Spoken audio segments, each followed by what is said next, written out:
Hello guys, welcome to my channel. Today we will discuss Western thinker Auguste Comte. Auguste Comte हमारे बहुत ही ज़्यादा important thinker हैं जो कि हमारे UPPGT exams, UGC net exam and UPHESC exams में sociology में मेंशन हैं। ऑगस्ट कॉम्ट को आप UPPGT syllabus, UGC net syllabus, UPHESC syllabus में आप देख सकते हैं। He is most important thinker for us. So guys we will discuss about this, but इससे पहले आप प्लीज़ मेरे चैनल को सब्सक्राइब, शेयर एंड लाइक ज़रूर कर दीजिएगा। So now let's start. मुझे कुछ स्टूडेंट्स ने बोला है कि आप प्लीज़ हिंदी में पढ़ाइएगा। सो वैसे तो मैं एक्सप्लेन हिंदी में ही कर रही हूँ आप सभी को, बट कुछ चीज़ें ऐसी हैं जो मैंने यहाँ पे हिंदी में मेंशन कर दी गई हैं, बट आप प्लीज़ मेरे वर्डिंग्स पे ध्यान दीजिएगा। सो ऑगस्ट कॉम्ट को देखते हैं। इनका जन्म हुआ था 19 जनवरी 1798 में फ्रांस में मॉन्टेपोलियर एक जगह है, वहाँ पर इनका जन्म हुआ था। इनकी जो डेथ हुई थी 5 सितंबर 1857 में हुई थी। सो गाइस इनका फुल नेम जो था वो था Isidore Auguste Marie Francis Xavier Comte. So guys Auguste Comte जो है हमारे, वो फादर ऑफ सोशोलॉजी बोले जाते हैं। इन्होंने सबसे पहले 1838 में सोशोलॉजी वर्ड को कॉइन किया था, बट सोशोलॉजी वर्ड को कॉइन करने से पहले इन्होंने इसको सोशल फिजिक्स के नाम से बुलाया था। बट एक हमारे बेल्जियम के थिंकर आते हैं एडोल्फ क्वेटलेट। एडोल्फ क्वेटलेट ने अपने आर्टिकल में उसको यूज़ कर लिया था। Social physics word has been used by Adolphe Quetelet. So फिर हमारे ऑगस्ट कॉम्ट ने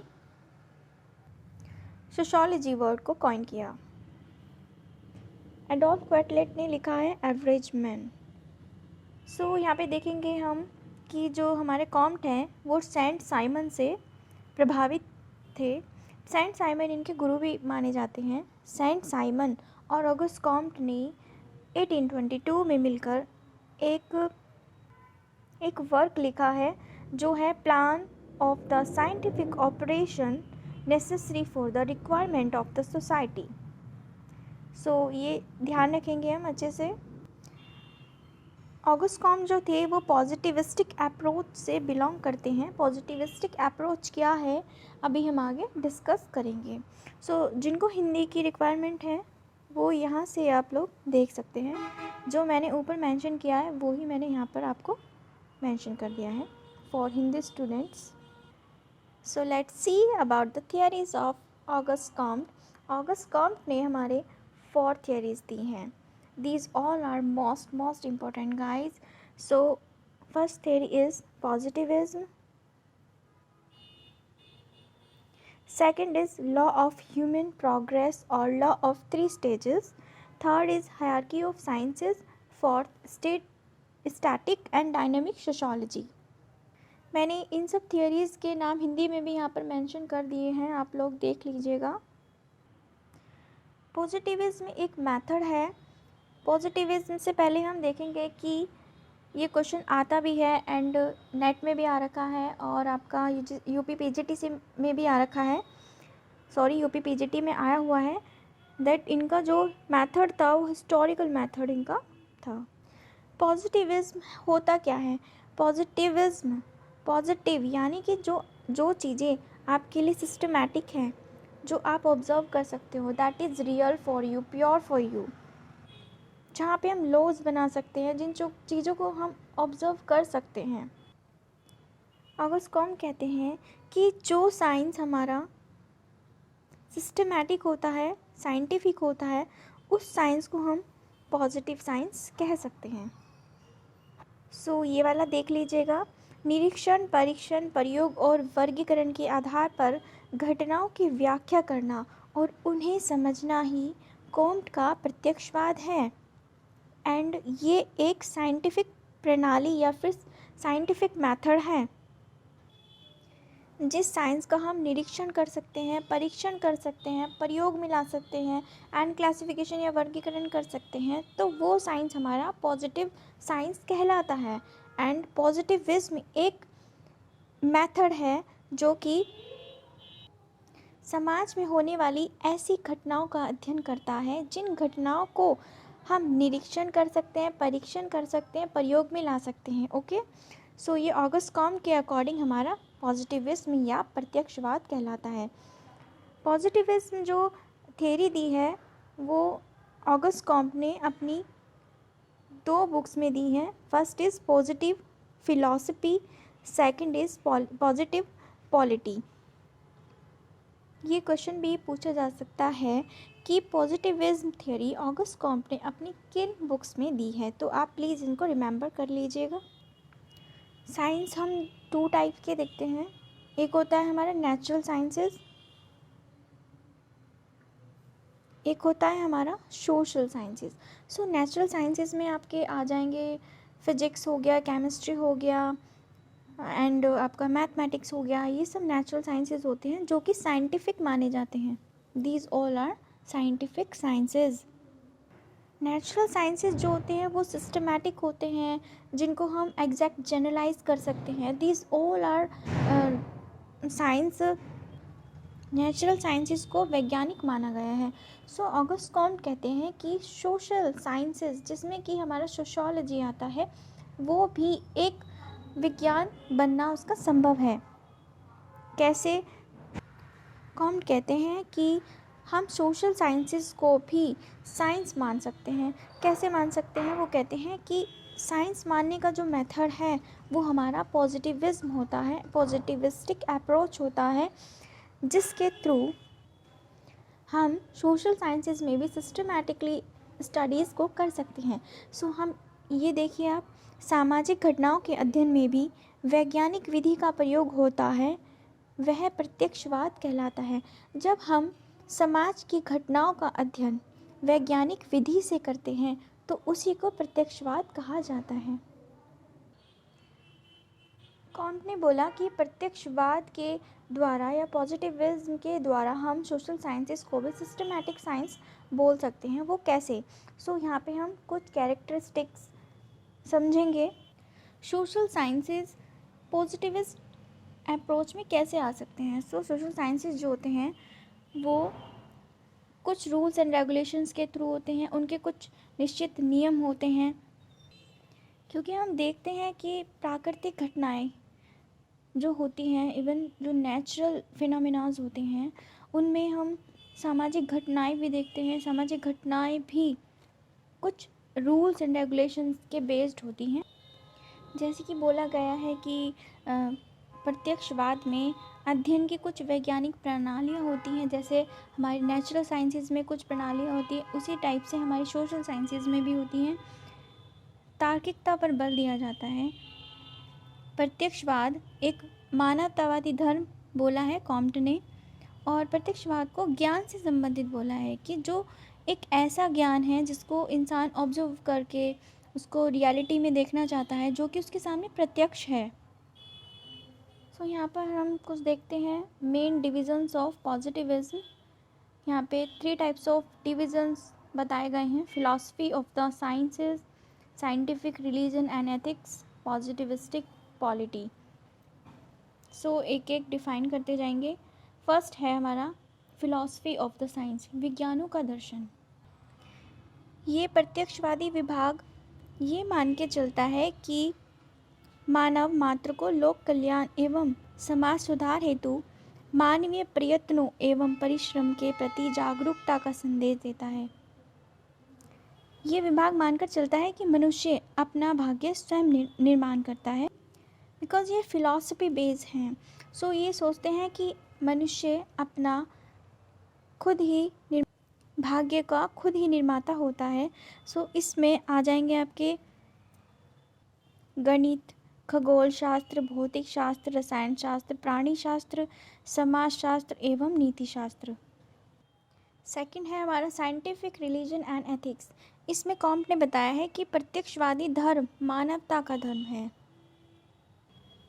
इसमें हम नैतिक नियमों को ज़्यादा इम्पोर्टेंस देंगे।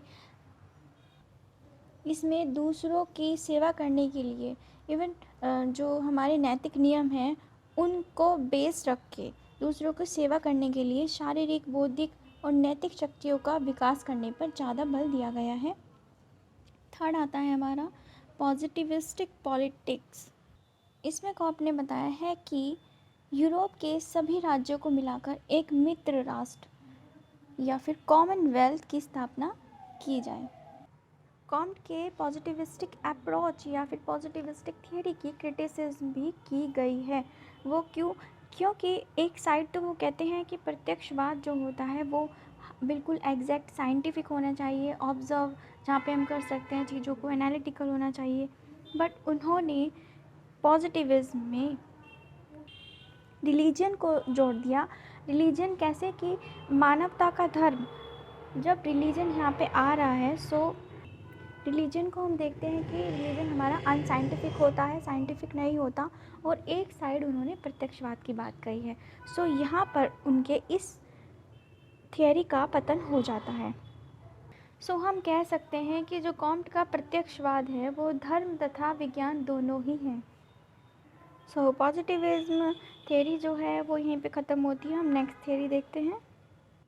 So next theory is here law of 3 stages, या फिर इसको बोलते हैं मानवता का बौद्धिक विकास। सो ऑगस्ट कॉम्ट ने यहाँ पर बताया है कि मानव के बौद्धिक विकास कैसे हुआ है। उन्होंने कहा है कि मानव का बौद्धिक विकास 3 स्तरों या फिर 3 स्टेजेस से होकर गुजरा है।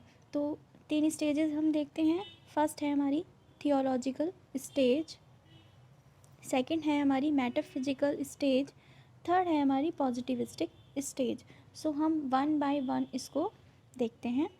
सो फर्स्ट स्टेज हमारी थियोलॉजिकल स्टेज, जिसको हम धार्मिक स्तर भी कहते हैं। ये जब स्टेज थी तो यहाँ पर मानव ने धर्म को ही इम्पोर्टेंस दिया। वो कहता था कि जो भी क्रिया हो रही है, जो भी कुछ फिनोमेना हो रहा है, वो सिर्फ भगवान के ही रीज़न से हो रहा है, भगवान ही उसको करा रहे हैं। कॉम्ट का मानना था कि इस स्टेज में जो मानव था वो यह सोचता था कि विश्व की सभी क्रियाएं धर्म और ईश्वर के आधार पर ही हो रही हैं। सो थियोलॉजिकल स्टेज जो कि एक धार्मिक स्टेज है, उसको इन्होंने सब 3 पार्ट्स में डिवाइड किया है। फर्स्ट है फैटिसिज्म या जीवित सत्तावाद, सेकंड है पॉलीथेइज्म या फिर बहुदेववाद, थर्ड इज़ मोनोथेइज्म या फिर एकेश्वरवाद। ये तीनों स्टेज जो हैं मानव के बौद्धिक स्तर को अतार्किकता से तार्किकता की ओर लेकर गई है। सो हम देखते हैं फैटिसिज्म जो है हमारा, उसमें क्या बोला गया है। इस स्टेज में मानव जो है मानता था कि एक आत्मा होती है जिसको हमें पूजना चाहिए, जिसकी हमें पूजा करनी चाहिए। अगर हम उसको रुष्ट कर देंगे तो वो हमारा कुछ बुरा कर देगी। उस टाइम पे क्या करते थे कि किसी भी पेड़ का या किसी भी एनिमल को भगवान के रूप में मानते थे या उसमें अपना धार्मिक स्तर मानते थे। और वो कहते थे कि एक सुपर नेचुरल पावर है जो कि सभी क्रियाओं को कर रही है। सो फर्स्ट स्टेज हम यहाँ पे ऐसे देखते हैं। सेकंड स्टेज आती है हमारी पॉलीथेइज्म। पॉलीथेइज्म स्टेज में क्या होता है कि यहाँ पर पॉलीथेइज्म या फिर बहुदेववाद, अब यहाँ पर बहुत सारे देवी देवता आ गए थे। मानव का धीरे धीरे और ज़्यादा बौद्धिक विकास होता गया, तो अब उन्होंने सिर्फ एक सुपरनैचुरल पावर ना मानते हुए बहुत सारे भगवान को मानना स्टार्ट कर दिया। जैसे कि कोई पानी की पूजा करता था, कोई आग की पूजा करता था, कोई जैसे कि पवन देवता होते हैं और पृथ्वी की पूजा कर रहे हैं। सो बहुत सारे लोगों ने अपने देवी देवताओं को बना लिया। तो अब जैसे जैसे टाइम आगे बढ़ता गया, अब ये मानव सोचने लगा कि अब जब हम देख सकते हैं कि जो हमारा नेचुरल फोर्सेस है वो कंट्रोल कर रहा है, यानी कि पूरा विश्व को कंट्रोल कर रहे हैं different different types of gods. अब इससे पहले वाली स्टेज जो थी उसमें तो हम देख सकते हैं कि वो ट्रीज़ को मान रहे थे या फिर एक सुपर नेचुरल पावर को मानते थे। बट यहाँ पे सेकंड स्टेज में हम देख रहे हैं कि अब बहुत सारे देवी देवताओं को मानने लगे हैं। सो थर्ड आती है हमारी मोनोथिज्म या फिर एक ईश्वरवाद। अब इसमें मानव प्रिमिटिव से थोड़ा और लॉजिकल हुआ, उसमें थोड़ी सी और तार्किकता आई। अब वो सिर्फ एक ही भगवान को मानने लगा है। सो गाइस, आपको समझ आया कि थियोलॉजिकल स्टेज हमारी धर्म से रिलेटेड है और इसके 3 सब पार्ट्स हैं। फर्स्ट पार्ट है फैटिसिज्म, जीवित सत्तावाद। सेकंड है पॉलीथिज्म, बहुदेववाद। एंड थर्ड है मोनोथिज्म, एकेश्वरवाद। मैंने आपको डिस्क्राइब कर दिया है। If you don't understand so please comment me. अब आते हैं हम मेटाफिजिकल स्टेज, जो कि तात्विक स्तर है। अब मानव का बौद्धिक विकास थोड़ा और ज़्यादा हो चुका था। अब वो एब्स्ट्रैक्ट चीज़ों को मानने लगा। मेटाफिजिकल स्टेज में वो कहते हैं कि भगवान जो है अदृश्य है, वो उनको हम नहीं देख सकते, फिर भी वो उन पर बिलीव कर रहे थे। जैसे कि वो बोलते थे कि अब हमें अच्छे कर्म करने चाहिए, भगवान हमें देख रहा है। सो एब्स्ट्रैक्ट चीज़ों की यहाँ पे नॉलेज आ गई। नेक्स्ट हम देखते हैं पॉजिटिविस्टिक स्टेज या फिर पॉजिटिव स्टेज। पॉजिटिव स्टेज तक आते आते ह्यूमन जो था वो काफ़ी साइंटिफिक हो चुका था। अब वो लॉजिकली चीज़ों को सोचने लगा, क्योंकि वो अब साइंस में ज़्यादा इन्वॉल्व होने लगा। तो उसको लगा कि ये सब चीज़ें जो हम पीछे करते आ रहे थे, these all are not good for us. And positive stage is purely scientific. So remember all of this theory. So हम नेक्स्ट थियरी देखते हैं, हायरार्की ऑफ साइंसेस, या हम इसको बोलते हैं विज्ञानों का संस्तरण। सो इसमें इस थियरी में उन्होंने एक हायरार्की बताई है, एक अरेंजमेंट बताया है साइंसेस का। यहाँ पर 6 टाइप्स ऑफ साइंसेस बताए गए हैं। फर्स्ट है हमारा मैथमेटिक्स, सेकंड है एस्ट्रोनॉमी, थर्ड है फिजिक्स, फोर्थ है केमिस्ट्री, फिफ्थ है biology and sixth is sociology. So guys remember कि इन्होंने बोला है कि सबसे प्योर जो कि जनरल है, सबसे प्योर जो कि किसी पर डिपेंड साइंस नहीं है, वो आपका मैथमेटिक्स इन्होंने बताया है। ये रिमेंबर रखिएगा आप सभी। कौन ने बताया कि जितना हम ऊपर से नीचे आते जाएंगे उतनी ही हमारे साइंसेस जो हैं वो जनरल होते जाएंगे, एंड जितना हम नीचे से ऊपर जाएंगे वो हमारे कॉम्प्लेक्स साइंस हो जाते हैं। वो कैसे? जो मैथमेटिक्स है हमारा, वो एक ऐसा सब्जेक्ट है या ऐसा साइंस है जो कि अदर साइंसेस पर डिपेंड नहीं है। वो सेल्फ डिपेंडेंसी वाला साइंस हमारा कहलाता है। सो जैसे जैसे हम आगे की ओर बढ़ते जाते हैं, ऊपर की ओर बढ़ते जाते हैं, सो कॉम्प्लेक्स होने लगते हैं साइंसेस। जैसे कि मैथमेटिक्स है हमारा, एस्ट्रोनॉमी हमारा मैथमेटिक्स पे डिपेंड है, फिज़िक्स हमारा एस्ट्रोनॉमी पे, केमिस्ट्री फिज़िक्स पर, biology chemistry and sociology depend है इन सभी साइंसेस पर। सो ये चीज़ हम याद रखेंगे। नेक्स्ट इन्होंने बताई है 2 टाइप्स ऑफ सोसाइटी, एक स्टैटिक सोसाइटी, एक dynamic society. So static society जो होती है हमारी, वो एक स्थिर वे में होती है जो कि चेंज नहीं होता। जैसे कि कुछ हमारे ऐसे इंस्टीट्यूशंस हैं, जैसे कि मैरिज एक इंस्टीट्यूशन है हमारे सोसाइटी में। सो ये चेंज नहीं होगा, क्योंकि मैरिज के पैटर्न बदल सकते हैं, अलग अलग सोसाइटी में उसके पैटर्न बदल सकते हैं, बट मैरिज एग्जिस्ट करती है सोसाइटी में। सो ये एक स्टैटिक सोसाइटी की बात इन्होंने कही है। सेकंड आती है डायनामिक। डायनामिक वो होता है जो कि चेंज होता रहता है, सोसाइटी में चेंज लाता रहता है, that will be the dynamic sociology. So example हो जाएगा हमारा, जैसे कि फ़ैशन है, कुछ टाइम के बाद फ़ैशन कुछ दूसरा फ़ैशन हो जाता है। सो ये रिप्लेस होता रहता है एंड चेंज होता रहता है। सो रिमेंबर, ये दोनों सोसाइटीज़ जो है क्वेश्चंस में पूछ भी लिया जाता है कि 2 types of society, static and dynamic, किसने बोला है, या फिर स्टैटिक एंड डायनेमिक सोशियोलॉजी की बात किसने की है। तो आपका ऑगस्ट काउंट हो जाएगा। अब बात करते हैं इनके कुछ वर्क्स की, कुछ इनकी बुक्स हैं जो बहुत इम्पोर्टेंट बुक्स हैं।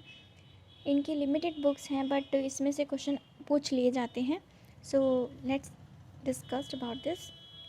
फर्स्ट है हमारा a prospectus of the scientific work required for the reorganisation of society. ये इन्होंने लिखी थी 1822 में. इस बुक में इन्होंने सामाजिक सुधार एवं समाज के पुनर्निर्माण की एक महत्वपूर्ण योजना के बारे में बताया है.